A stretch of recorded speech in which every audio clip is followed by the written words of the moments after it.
আচ্ছা, কেমন হবে যদি আমাদের দেশে ছাত্রছাত্রীরা আর শুধু বইয়ের পাতায় মুখ গুজে না থেকে হাতে কলমে কিছু শেখে বা নিজেদের পছন্দমতো বিষয় নিয়ে পড়াশোনা করে? হ্যাঁ, ভারতের নতুন জাতীয় শিক্ষানীতি ২০২০ ঠিক এমনই এক যুগান্তকারী পরিবর্তনের কথা বলছে। প্রায় ৩ দশক পর আসায় এই নতুন নীতিটা কিন্তু শুধু কয়েকটা নিয়ম বদলানো নয়, এটা আমাদের ভবিষ্যৎ প্রজন্মকে এক নতুন শতাব্দীর জন্য তৈরি করার একটা শক্ত ভিত্তি। এই পরিবর্তনটা যে ঠিক কতটা বড় সেটা বোঝাতে শুধু একটা তথ্যই যথেষ্ট। এর তো এই নতুন নীতিটা সেই পুরনো রাস্তা থেকে বেরিয়ে একেবারে একটা নতুন মোড় নিচ্ছে, যা ভারতের ভবিষ্যৎ প্রজন্মের চিন্তাভাবনা আর দক্ষতার ওপর একটা গভীর প্রভাব ফেলবে। শুনতে তো খুব ভালো লাগছে, তাই না? কিন্তু এই যে এত বড় বড় কথা, এর আসল মানেটা কি? মানে ছাত্রছাত্রী বা শিক্ষকদের জীবনে ঠিক কি বদলাতে চলেছে? চলুন আজ আমরা ঠিক এই বিষয়গুলোই একদম সহজ করে ধাপে ধাপে বোঝার চেষ্টা করব। তো এই পুরো ব্যাপারটাকে সহজে বুঝতে আমরা কয়েকটা ভাগে এগোব। প্রথমে এর পেছনের মূল ভাবনাটা কি সেটা জানব। তারপর দেখব স্কুল শিক্ষায় কি কি বদল আসছে। এরপরে আমরা চলে যাব উচ্চশিক্ষার দিকে, সেখানে কি নতুন সিস্টেম আসছে। আর সবশেষে এই নীতির ভবিষ্যতের লক্ষ্যটাই বা কি সেটা নিয়েও কথা বলব। আচ্ছা, তাহলে শুরু করা যাক। এই শিক্ষানীতির একেবারে গোড়ার কথা বা মূল দর্শনটা কি? খুব সহজ। পুরনো ওই মুখস্থ নির্ভর পড়াশোনার দিন শেষ। এখন জোর দেয়া হচ্ছে এমন একটা শিক্ষার ওপর যা ছাত্রছাত্রীদের ভাবতে শেখাবে, যে কোনো সমস্যার সমাধান করতে শেখাবে, আর নতুন কিছু তৈরি করার স্কিল দেবে। সত্যি বলতে ২১শ শতাব্দীতে তো এটাই সবচেয়ে বেশি দরকার। এবার আসা যাক এই নীতির সেই অংশে যেটা নিয়ে সবচেয়ে বেশি আলোচনা হচ্ছে, মানে স্কুল শিক্ষার কাঠামোতে যে বিরাট একটা পরিবর্তন আসছে সেটাতে। আর এই বদলটা কিন্তু ছাত্রছাত্রী থেকে শুরু করে অভিভাবক সবার জীবনেই সরাসরি একটা প্রভাব ফেলবে।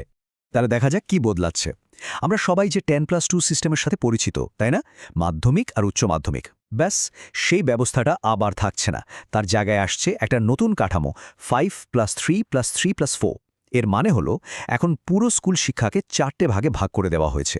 আর এটা করা হয়েছে ছাত্রছাত্রীদের বয়স আর তাদের মানসিক বিকাশের কথা ভেবে। এই যে 4টে ভাগ, এগুলো ঠিক কি?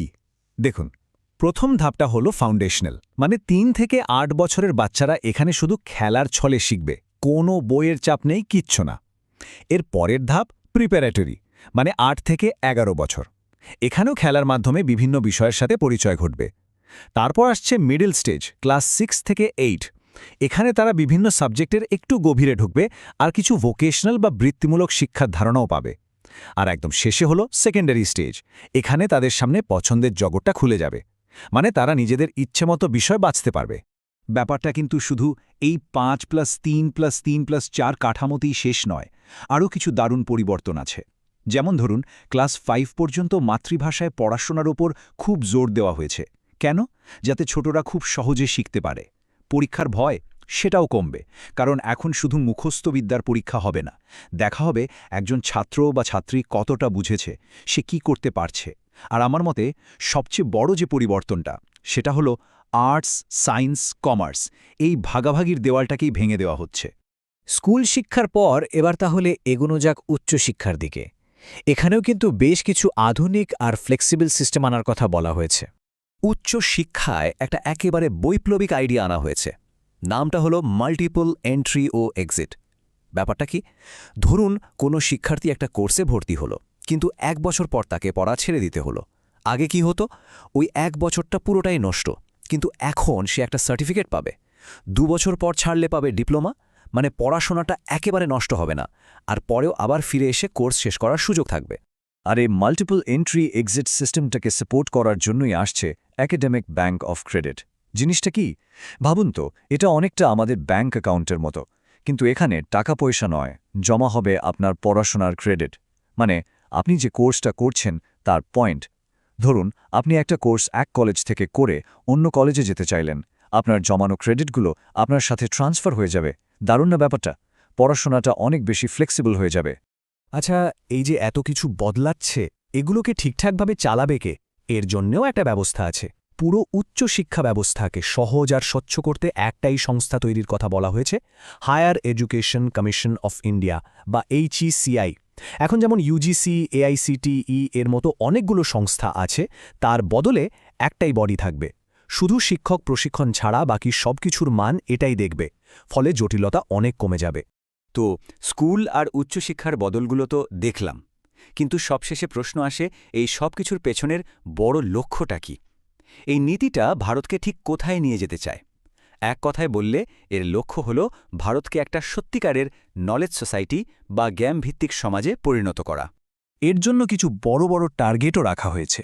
যেমন একটা লক্ষ্য হল ২০৩৫ সালের মধ্যে উচ্চশিক্ষায় গ্রস এনরোলমেন্ট রেশিও বা GER-কে ৫০% নিয়ে যাওয়া।